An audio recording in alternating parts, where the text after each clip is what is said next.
Good morning. My name is Kate Dudley-Logue, Vice-President of Community Outreach with the Ontario Autism Coalition.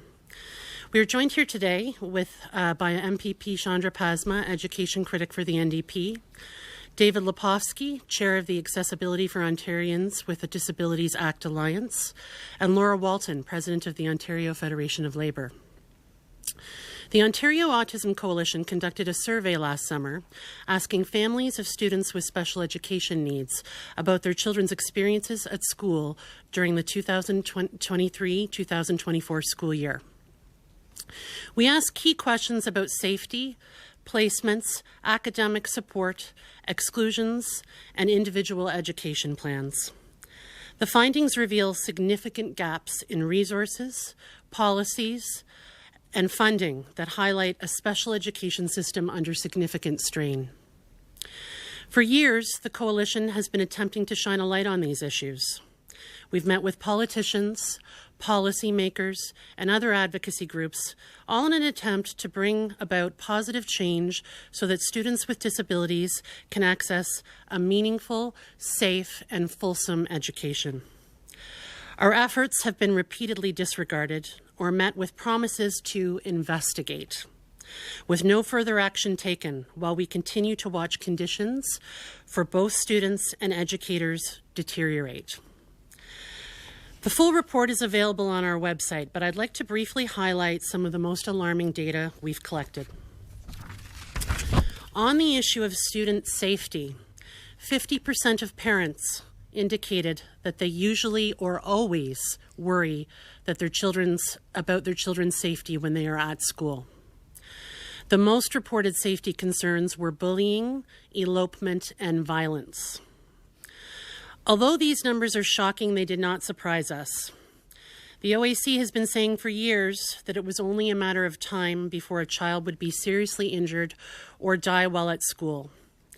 Sadly, we saw the passing of Landon Ferris last May when he was left alone in a sensory room for hours. But still, we have seen no action to address safety concerns in schools for vulnerable students. Educators and school staff are left to do the best they can just to keep students with disabilities safe due to chronic staffing shortages and a lack of resources. Often, the only tool they have left in their toolbox is exclusions. When we asked about exclusions, 6% of families reported that their kids were not attending school at all. This is what we refer to as a hard exclusion. What we refer to as soft exclusions have become an even larger problem. Over a third of families responded that their children were being partially excluded from school or some part of their school experience. Soft exclusions take many forms, but what we hear often the most from families are calls to home during the school day saying that the school is unable to support their child and the child must be picked up for the remainder of the day and brought home. Incredibly, there are families that receive these calls multiple times a week. The OAC and other disability advocates have repeatedly requested transparency about the number of exclusions that occur province-wide, but neither the ministry nor school boards seem to be willing to come forward with numbers. In the same vein, 19% of families surveyed reported that their child was on a modified schedule, with 35% of them attending school for only 3 to 5 hours a day. In 38% of the responses, the reason for the modified schedule was that the school lacked the resources to support their child's needs. The last piece of data that I'm going to highlight today is something that we oddly don't discuss anymore when we're discussing special education. Are students with special education needs actually accessing a meaningful education? Unfortunately, the answer is often no, they are not. More than 2/3 of the families reported students were not accessing curriculum consistently at all, and 50% of families feel their children are not receiving a meaningful education. For a government that concentrates on academic outcomes in education, there seems to be little concern for the outcomes of students with disabilities. In conclusion, a clear theme emerges. Special education supports are beyond inefficient to handle the complex needs in classrooms today. Schools are under-resourced and underfunded, and students with disabilities are paying the price. We are looking at a system in crisis that can only get worse as school boards continue to make more cuts that often end up hitting students with disabilities the hardest. Of great concern is the continued move to cut special education classrooms, a move that many school boards say will benefit all students in the name of inclusion, while ignoring the fact that many students with disabilities require alternative learning environments that provide extra support and proper accommodations and programming that is more often than not unavailable in typical classrooms. The Ottawa Carleton District School Board is the latest school board to announce intentions to cut many of their special education classrooms, leaving families pushing back and feeling unheard. Families have painted a picture of a systemic neglect in special education in Ontario, and we are well past the time of being able to pretend that we can ignore it. The time for commitment to equity and access to meaningful and safe education for students with disabilities is now. I'd now like to ask Chandra Pasma to make some remarks. Thank you, Kate, and good morning. I'm Chandra Pasma, MPP for Ottawa West-Nepean and Ontario NDP Education Critic. And I want to thank the Ontario Autism Coalition for the work that they've done in collecting this survey data. The data backs up what parents of children with disabilities and special needs have been saying to this government for years. Their children are not getting the safe, supported, meaningful education that they deserve. The Ford government's cuts to education have been significant. $1,500 per student since 2018. For a school of 400 students, that's $600,000 that's not there anymore. And $600,000 covers a lot of resources. Ford's funding cuts have touched all aspects of education, but time and again, it is our most vulnerable children who have been asked to pay the biggest price. Just think about it for a moment. That half of families of children with special needs are sending their kids to school in the morning worried about their safety. Think how many parents did that just this morning. Half of the families say that their child is not receiving a meaningful education. We have an Education Act in Ontario that says every child has the right to an education. The Ford government is failing these children. They are not getting the education that they have a right to receive. And more than a third of parents say that their child does not feel safe, happy, or supported at school. Just think what that experience is like for these children every single day. What it's like for these parents to send your child off to school in the morning, knowing that it will not be a positive experience for them. It is long past time that the Ford government finally listened to parents, listened to the teachers and education workers and school boards who have been raising these concerns. Nearly every school board in the province is running a deficit in special education. Our schools and the caring adults who work in them want to provide the supports. They are trying to provide the supports, but the funding is just not there. These children deserve an education, a real education, to be safe at school and to be supported and included. We need a government that will do these for these children. And now I'll turn it over to David Lepofsky. Good morning. I want to thank the Ontario Autism Coalition for inviting me on behalf of the Accessibility for Ontarians with Disabilities Act Alliance to share our experience on this issue. In May 2005, the legislature unanimously passed a law that guaranteed that Ontario would become accessible to people with disabilities by 2025, including its education system. But right now we have an education system that is replete with disability barriers, barriers that impede students with disabilities, numbering over 1/3 from getting an equal education, barriers that impede educators who want to educate all kids from being able to effectively serve them. These barriers are all illegal. They violate the Charter of Rights, which guarantees equal protection and equal benefit of the law to people with disabilities. They violate the very first section of the Human Rights Code, which guarantees to everyone equal treatment in services like education without discrimination because of a disability. So the results of the survey, which the Ontario Autism Coalition should be applauded for gathering, come to us as appalling but not surprising. We get the same feedback from across the province from parents of students with disabilities. As well, I have the honor of serving as the chair of the Special Education Advisory Committee of the Toronto District School Board. It is the largest school board in Canada. It has 40,000 students with special education needs at least. It is the largest educator of students with disabilities and special education needs in the country. Last November, we held a town hall for parents of students with special education needs, and we asked them two questions. What barriers do your children face? And what can the school board do to better serve those students? The responses were wrenching. I could barely sleep that night.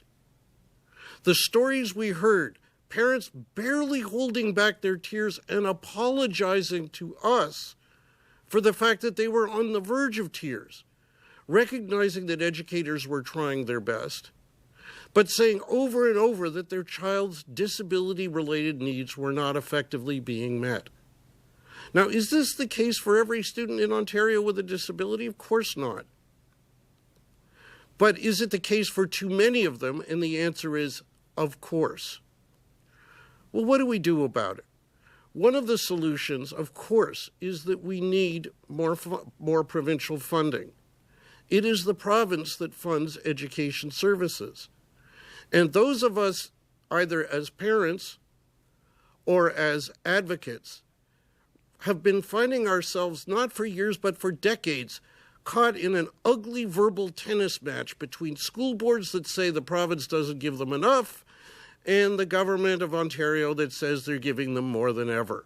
And all we know is what we hear at meetings like the town hall, which our Special Education Advisory Committee held last fall.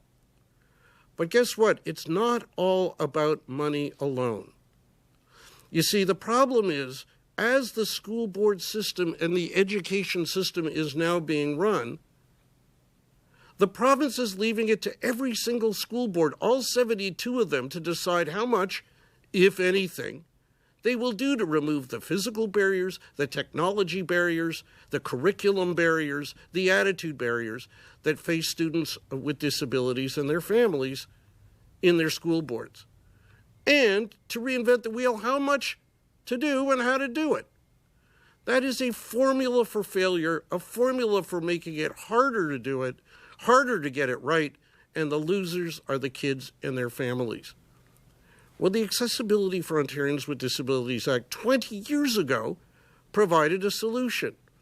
We need a strong education accessibility standard that lays out in detail what school boards need to do and when they need to do it by to remove and prevent disability barriers.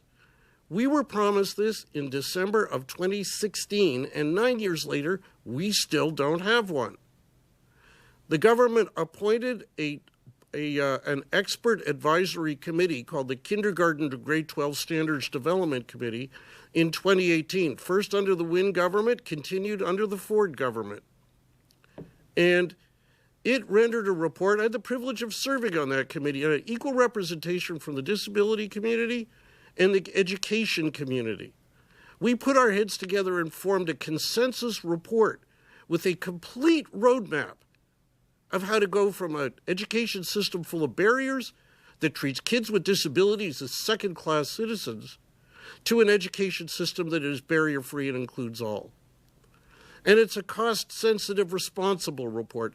In many ways, it could save money and improve outcomes. We rendered our report on the 28th of January 3 years ago. Not one word of it has been enacted since then.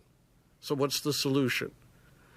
2 weeks ago, on the 6th of January, the Accessibility for Ontarians with Disabilities Act Alliance, in this very room, unveiled to the public our Accessible Ontario Pledge that we are asking all parties to commit to, whether now without an election or if an election is called. We are nonpartisan. We want all the parties to pledge. It includes strong commitments for a barrier-free, properly run education system that serves students with disabilities. So far, we are pleased that the Green Party has made that pledge. We are waiting to hear from the other three parties. But the roadmap is clear.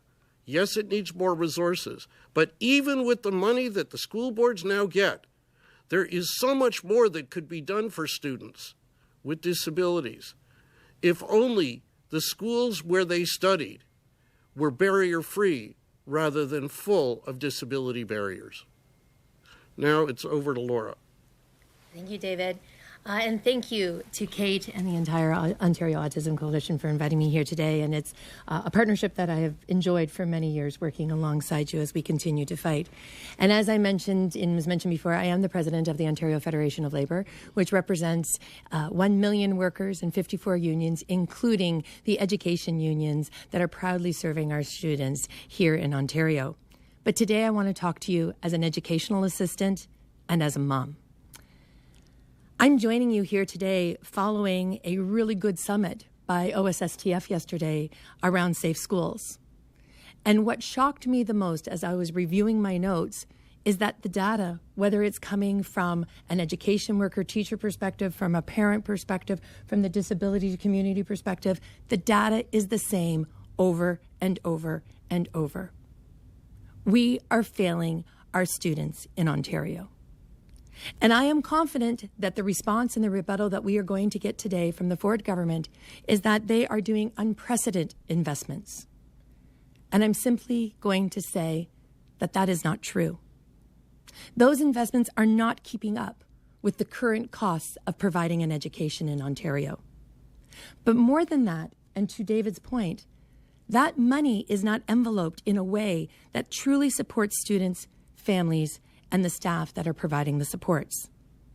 Simply put, building a school or providing technology is nothing without the actual people that provide the caring supports that our students desperately need. Inclusion without adequate supports is truly exclusion. For close to 7 years, Ford has failed. He has failed to support children and the families who are languishing on wait lists. He's failed to fund and respect education workers, teachers, and the families that we proudly support. We need to get to work. Time has slipped by. So many of these students will be leaving the school system without actually receiving the supports that they are by law entitled to receive. If we would rather spend the time going on campaign trails, I am here to say that the Ontario Federation of Labour will be working closely with the Ontario autism community to ensure that these voices are lifted up and that we are putting in place governments that understand the needs of supporting these students, supporting the families, and clearing those barriers that have been long in existence and far overdue to be removed. Thank you. Thank you so much, everyone. We are open for questions, and if you could let us know which... Alan Hale from the Trillium. I appear to be the only reporter here, so I'm going to ask some questions on behalf of my other colleagues as well. Great, thank you. Okay. So, in the survey findings, it says that most families have reported that their students' individual education plan accommodations are not being followed consistently. So my question is how easy to fix that? How easy would it be to fix that? Is it just a matter of better communications and more check-ins with parents from the administration, or is this just really only about money? Like, what would actually need to be done to make sure those plans are being followed? Well, And thank you for asking that question, because that is an important part of our survey. I didn't mention that in my notes because the survey is a long survey and to mention every single question, but it would be difficult. But IEPs, or individual education plans, are a very important part of how students who learn differently are able to access a meaningful education that will remove barriers and make them more successful. It's pretty clear that the failures that the parents are reporting on with IEPs is once again a lack of resources. I think educators have the best intentions that IEPs will be created and will be followed.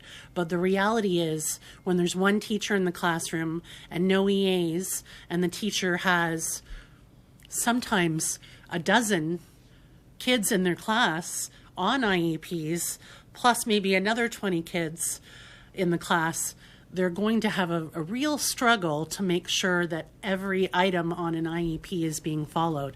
And that's likely what's happening. What is the answer? Is more educators in the classroom, providing more commitment to make sure that IEPs are being followed. Can I just add to that? Because I'm going to offer you a slightly different perspective. There's no question that we need more resources, and there's no question that more resources from the province would help. But we don't accept, speaking from the perspective of my coalition, that every school board is using the resources they have now to best advantage. And we don't accept that every teacher who agrees to what's in it, or principal to what's in an individual education plan,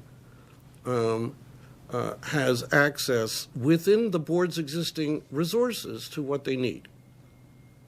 Let me give you an example of a solution that would be available now, has been available for years, and that in my capacity as chair of the Toronto District School Board Special Education Advisory Committee, I was appearing and pleading for reforms last night at a meeting of the Toronto District School Board. This is within existing budget. The fact of the matter is, if you are a parent whose child has an individual education plan, and the parent believes that the plan is not being fully complied with, or that there are accommodation needs and supports that the student needs, but they simply are not getting, whether it's in that document or not, there is not a strong, effective, fast avenue available for those parents to try to get that problem solved within their school boards. And I can tell you that from the perspective of our Special Education Advisory Committee, because last October we passed a detailed motion asking for a reform in this area, which I presented to our trustees last night. But also because 3 years ago, the Kindergarten to Grade 12 Standards Development Committee reported the same problem and made similar recommendations to the Government of Ontario. Again, reforms that have led to not a single word enacted to change the status quo. In a nutshell, what's available at school boards is called the Concerned Parents Protocol. And in plain language, you go if you've got a concern about anything at school, not just for students with disabilities and not just about individual education plans, but anything. You go, it could be your kid's not on the soccer team they want to be on. Or your kid didn't get placed with the class, the option, the elective they wanted. It could be anything. They go to the teacher, then they go to the principal, then they go to the superintendent, up the hierarchy. Now, here's the problem. Nobody going up that hierarchy may have specialized experience and expertise in educating students with disabilities. Moreover, the complaint will get swamped in a mass of complaints about other issues, as I said. And third, you're going up a hierarchy that's not independent of the original decision makers. So in a large school board like TDSB, I give it just as an example, it would be so easy to give parents a number to call or an email address to email, where someone who is at the other end of the phone or the email is not only taken a few courses in special education, but they've actually got a lot of experience in the field. And they're not along on the hierarchy that decides the individual complaint or deals with it. They're on the outside. They can give it a second look and see if they can come up with a solution. If they find one, that's great. If they don't, we're at least better off for having tried to narrow the range of problems. Now, this should seem entirely intuitively obvious, but you can't believe the difficulty we get trying to get even experimentation, even trial and error with this. And we don't need more budget, and we don't need more resources in the classroom to solve this problem. Those resources in the classroom and the more budget would help, but I'm not prepared to assume that every one of 72 school boards has made the absolute optimum use of every dollar they get. And therefore there is no room for improvement at the local level. But leaving it to 70 school boards to decide whether this even needs to be fixed, I was trying last night to get TDSB to make it a priority, but try to have to lobby 72 school boards to decide it has to be fixed and that they're going to make it a priority, that is not efficient, effective, or fair to people with disabilities. David, how do you fix that, though? There are 70 school boards. There's been talk about combining them, but no one's really seriously discussed that. Is that something you would want to see? Absolutely not. But what we do have is a law that was passed 20 years ago I had the privilege of leading the campaign for. Under the Disabilities Act, the government can pass an accessibility standard that it can enforce that sets out requirements like establishing a more effective, fast, fair method for parents of students with disabilities to try to get these issues resolved. And we recommended that, as I said, 3 years ago. The government, the provincial government, under any premier could do this. And if they wanted to try it out, short of passing a regulation, they could pilot ideas or options within some school boards, see what works, see if some ways of doing it work better than others. There are so many ways they could be doing this within existing budget. And of course, adding new budget can only help more. Thank you, David. And I think you had a few things you wanted to say on the topic of IEPs. Yeah, well, I just wanted to mention that we have crisis upon crisis in our schools because of the underfunding, and those crises are contributing to a shortage of qualified teachers and education workers, regular absences that administrators are trying to fill every day. So we have classrooms that do not have a qualified teacher. We have teachers and education workers who are coming in to fill in for absences who have no time to read the IEP, let alone know how to put it in place, especially when, as Kate says, you could have 10 or 12 students in a class who have an IEP. So we also need to address that teacher and education worker shortage, which means investing in the opportunities for them to receive those qualifications, but also showing teachers and education workers the respect that this government has been lacking, because we have qualified EAs and teachers who have left the system, who could come back if we were actually to show them the respect that they deserve and address the working conditions that they're expected to work in every day.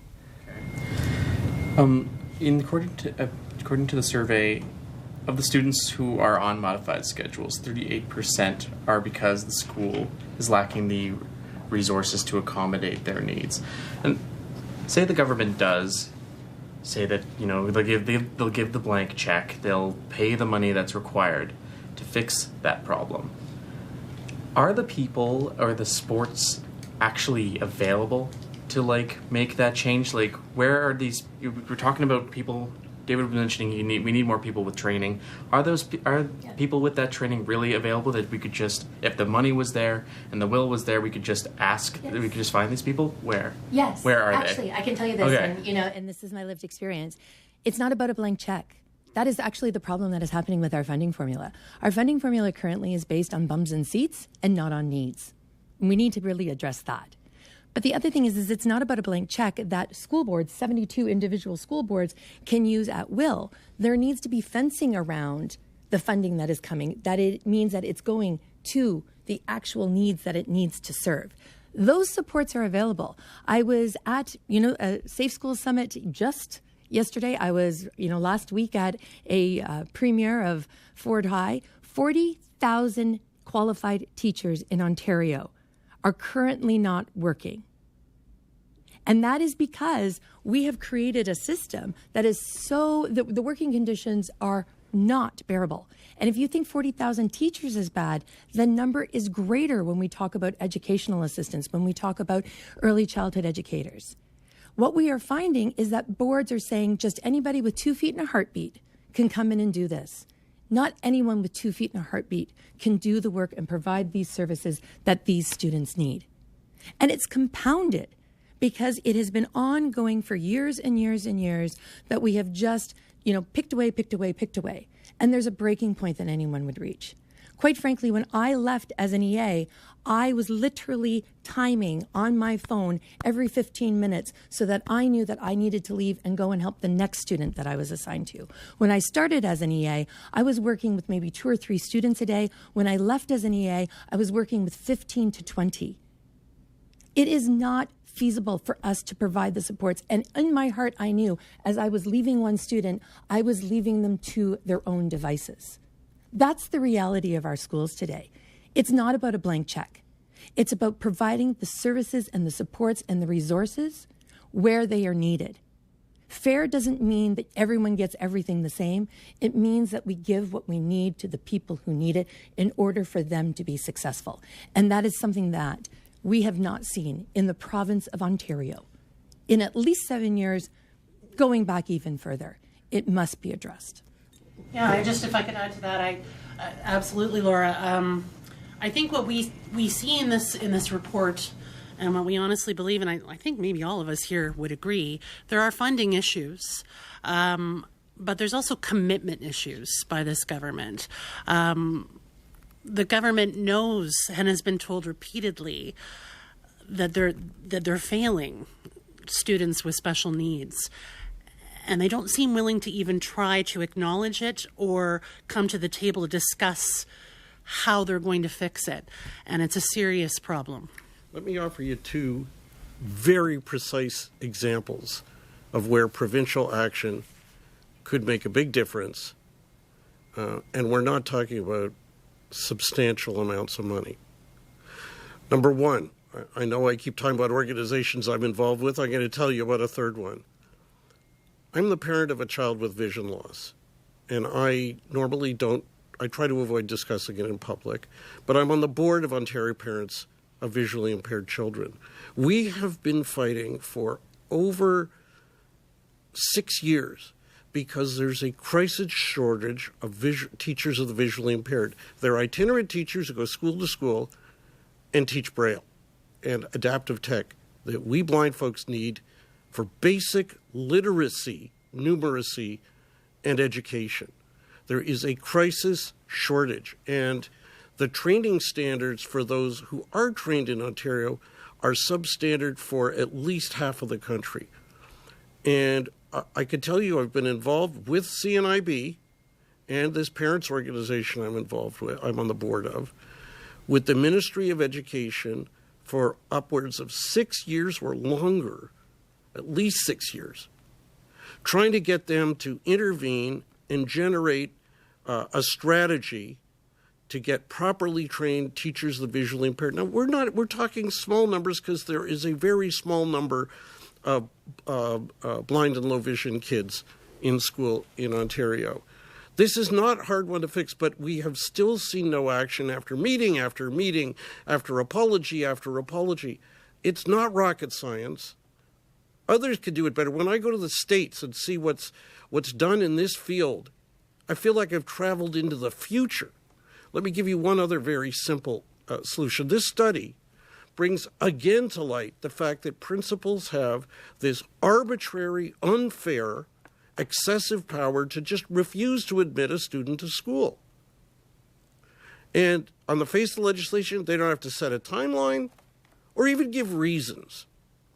You heard Kate talk about what it's done as a hard exclusion, a formal statement, or more informally just, parent, please pick your kid up and maybe don't bring them back until we tell you you can. Now, the Ministry of Education apparently was looking, the Kindergarten Grade 12 Standards Development Committee had detailed recommendations on how this should be reformed. Again, 3 years later, nothing enacted to change that. You could look at the meeting of the Toronto District School Board Special Education Advisory Committee from a week and a half ago that I chaired and see what happens when we just try to get answers out of senior board staff of exactly what the numbers are that we're talking about. But the Ministry of Education, apparently we got from rumor last month, was looking at holding a meeting to discuss with some community groups or whoever a possible new memo from the ministry to tell school boards how to manage and use this power. Well, that would be a real step forward. We weren't invited, the AODA Alliance, even though we've done advocacy on this. The Toronto District School Board wasn't invited. I wrote to the ministry and said, hey, can we come? And all we've heard back on this, other than acknowledging the email, is that the meeting was canceled or postponed to an as-yet undetermined future date. This is, like, it's hard to do worse. Good point.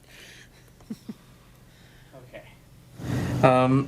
Given that you guys are arguing it's not necessarily about more money, maybe more about structure and like rules, shouldn't the government be more receptive to that? Like they're already saying, as you pointed out, that they're spending historic amounts of money on special education. If it's not necessarily all about more money, would you hope that the PCs would be more responsive to like structural reform, that things you're talking about? Can I? Yeah, go ahead. So the government is directly responsible for Ontario's provincial schools, which serve children with disabilities. There is no elected school board between the government and the English provincial schools. And what we are seeing is that those provincial schools are failing kids with disabilities even more than the publicly elected school boards are. So this government is not a government that can be trusted to put structures or measures in place that will actually protect children against abuse, discrimination, or neglect. And they cannot be trusted to put measures in place that will actually provide these children with a meaningful education. And sadly, that's just one area in which we see this government failing people with disabilities of all ages in Ontario. They're not providing therapy for kids with autism. They're not providing income support that's meaningful for people with disabilities. They're not funding services and residential placements for people with developmental disabilities. This is part of an overall pattern of neglect by this government. They cannot be counted on to put in place structures that will meaningfully protect children with disabilities in our schools and provide them with the education they deserve. Right. I'm just going to, your question suggested it's not money. It's both. Mm-hmm. So in other words, a non-money based reforms like the some of the structural reforms and the basic fairness measures that the Kindergarten to Grade 12 Standards Development Committee recommended 3 years ago, we need that. We also need more funding, so they can't excuse one with the other. The government announced, last year I think, that they're spending another $1 billion or something on more schools. Great. We in our committee provided 3 years ago 20 pages of detail on how to design a school building so it's barrier-free, and designs that if you build it at the outset could in some way save you money, rather than building new schools that will have more barriers and then have to pay a lot more money to retrofit them later. So far, we've written the government over, or we've publicly stated that they should make this a requirement for new school construction, and as far as we've seen, they have not. Last question is, there's likely to be an election, probably called next week. We've sort of heard Laura say that you're going to work with the autism community on making to get their voices heard during the election. And we've heard David talk about he wants a pledge from the different parties, and we've only heard at the Greens so far. But is that your whole plan, or is there something else that you plan to do this election to make sure that this is not lost in the shuffle? Because the PCs are obviously hoping that they're going to cruise to an easy victory. I think it's incumbent on every single one of us to be out and speaking, not just on social media, not just through a tweet, not just through an ad, but talking in our communities. You know, we've done polling at the Ontario Federation of Labour. We know that affordability is a number one concern. There is an affordability crisis for these families. When you are talking about your student being excluded, you aren't working if you have to be home with your child. Let us be very clear. So it's about cutting through this din and actually going out and talking about, are we better off under our current system? And how collectively, as people in our community, can we lift each other up to ensure that the government that takes, you know, whether it's June 2026 or it's March 2025, that we are actually putting a government in place that is working for the people of Ontario. We call it building the Ontario we need. And quite frankly, I think we're long overdue for an Ontario that the people of Ontario need. And I think what we're seeing right now is after 7 years of what we've had, none of us, whether we're speaking from the disability community, whether we're speaking from the autism community, from the labor community, I have yet to meet anyone who has said, yep, I'm doing much better than I was 7 years ago today. And so I am calling on every single person in Ontario. It's time for us to get out and talk and bring a friend to the polls and make your voice heard. Because we do know what happens when we have the lowest voter turnout rate in Ontario. You and I both know. And I think, you know, that's something that, you know, we're all hoping that if there's an election, nobody's going to get out and canvass because it's cold. We're Canadian. We can put on a toque and some mitts. We can get out there and do that. And I'm calling on every single person. The time is now. These are our friends. These are our families. These are our neighbors. And we need to collectively step forward, move forward, and do better. I'm just going to say one quick thing. We're not partisan. We don't try to elect or defeat anyone. The AOD Alliance is who I'm speaking for. Our goal is to get the strongest commitments out of each party, and we're prepared to work with any party. We're issuing an invitation to all parties right now to that haven't signed the Accessible Ontario Pledge, that we'd be happy to brief them and discuss with them. But in terms of our strategy, our coalition or its predecessor have been active in raising disability issues in every provincial election since 1995. And there's a pattern we've noticed, and we're going to see if we can make a dent in changing it. And respectfully, it's a pattern that emanates from the media, the mainstream media. What we find that happens as soon as a writ drops is that the media gives more coverage to provincial issues or to the provincial politics than ever, but less coverage to most issues than ever. That what happens is some of the pundits or bureau chiefs decide that there's one or two or three election issues, that it'll be, Trump or the economy or whatever. And they're free to do that, of course. But what happens is when you listen to their punditry and their horse race coverage, that's all they talk about. And so 2.9 million people with disabilities who were failed by an Accessibility Act that was promised to them, that made a legislative unanimous promise to them, they may never talk about unless we are effective at getting change in journalistic coverage. Now, we believe there's a new generation of journalists out there who are more interested in these issues than ever. And we respect that senior pundits have a lot of experience in covering these issues and draw on that experience. But we will be, and no one's a bad person in this. They've just got old patterns, and we've seen them. We're going to see if we can shake that up a bit and get more media ready to cover more issues that affect voters than just the 3 or 4 that it usually gets distilled to. Thank you, David. I can tell you from the Ontario Autism Coalition's perspective, we are a political advocacy group. We are very motivated politically to make sure that our membership is out asking the questions of people who are trying to get elected to office. This report, I think, is indicative of some big, large issues. We are going to arm our membership of families and supporters with the information and the questions that they need to be asking when the election campaign is happening. We are nonpartisan by nature, but this government has some big questions to answer. They have made promises they have not they have not followed through with. And our children are being left behind, and that's seriously problematic. So we will absolutely be active if the writ is dropped, and looking for more explanations, more answers, and more positive future, we hope. Okay. Thanks, Alan. Perfect. Thank you so much. Thank you, everybody. I really appreciate it.